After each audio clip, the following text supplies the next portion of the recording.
Hello everyone, my name is Arya, and in this video we're going to talk about how to create methods in Java.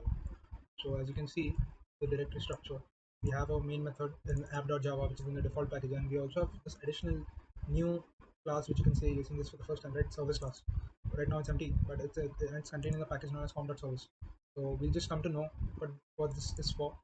Like the name says, it's service, right? It's going to provide service, but it's going to provide service to whom? To app, because app is the boss. Okay? App is the boss in any project. App is the controller, you can say. It's the main, it's from where the program starts. You can see there's public static void main over here. This is where the execution begins, and app assigns jobs to other classes. They do the processing and then they return the results back to app. So this is what goes on in most of the projects. So we just assign task to this service class, right? To this service class we need to assign the task. What is the task? The task for this video is, this is a list of numbers. It's an array, you can say precisely, it's an array. Don't worry about arrays and this syntax, because we are going to talk about it in detail in upcoming videos, but for now just consider this as a list of numbers. These are scores, right? These are marks for the student in the exam, and this is the total, right? It's out of 100, 5 subjects, so 500. So you want to calculate the percentage. We want to find percentage of the student, and that is the task. So this task will be assigned by app to service. Now for that, app has to communicate to this service, and we know, we are the students of OPM, we know how communication works, right? From one class to another class, if you want to communicate, if you want to pass data, we need to create an object of that class. So let's just create an object of service class. Let's say s, okay, let's say service equal to new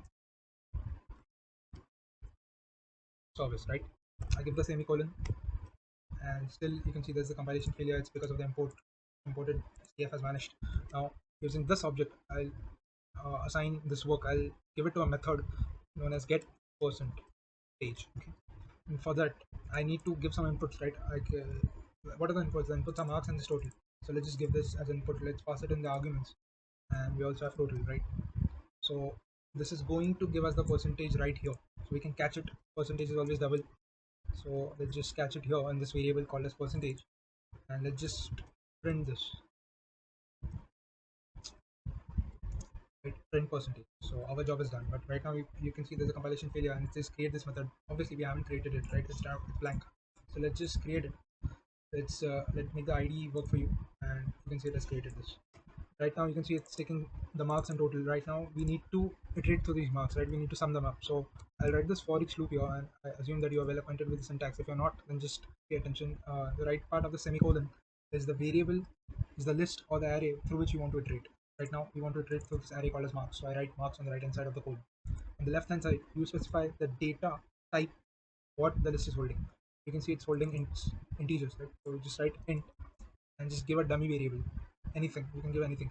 So what is going to happen in reality is that every element from this marks is going to be placed in m. Separate copy will be generated every time. So one by one all the marks are going to come in this variable known as m, and then we are going to add them and store them, the total, right?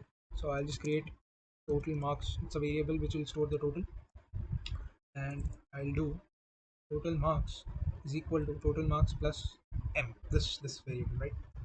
So I hope you're understanding what is going on. After this iteration, what is going to happen? First time 75 is going to come here from this loop, and it's going to go into m, and 75 will be added to total marks, which is 0. So it will be 0 plus 75, so total marks will become 75. Next time it's going to be 84, so 84 will be put into this variable known as m, and then 84 will be added to 75 because this has been updated, right? So 75 plus 84, and likewise all the iterations will happen, and then we'll have this total marks. Now we need to return percentage. You know what is the formula for percentage? It's if I'm not mistaken, it's total marks into 100 divided by the total subject total, right? So let's just take this and do this. Okay, this looks good, but let me tell you it's not going to work, because total if you, okay, this is int and one is double. Okay, so it'll work. So basically what I was trying to convey is that the dividend is this operator, it needs at least one double to perform the actual result, otherwise you'll have integer. If you've studied C language and C++, then you know that this operator gives us the quotient, okay, not the actual answer. So okay, so everything looks good. We will pass in the arguments. The service class will return the percentage. You can see it's returning something known as double, and then you can print it here. So enough of talk, just execute it, and you can see the percentage is 79.6. So that is how you create variables. And if you're not, okay, now this is, okay, this has a few lines of code, right? But if you just look at it, you could have done it in one line as well.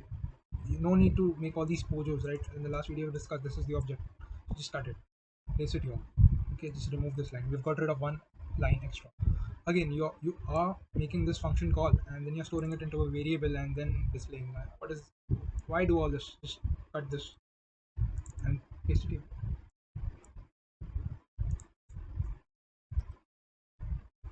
Okay, now you can see the CF has vanished and this will work, guys. You can see it's working. So what we were doing, like this is what you try to minimize the number of lines, right? What you could have done in one line, we were using three lines. So if you know the tricks, like if you know all these tricks, then you can make efficient code. You can reduce the code size, and that always helps. So that's all for this video, and we'll meet in the next one.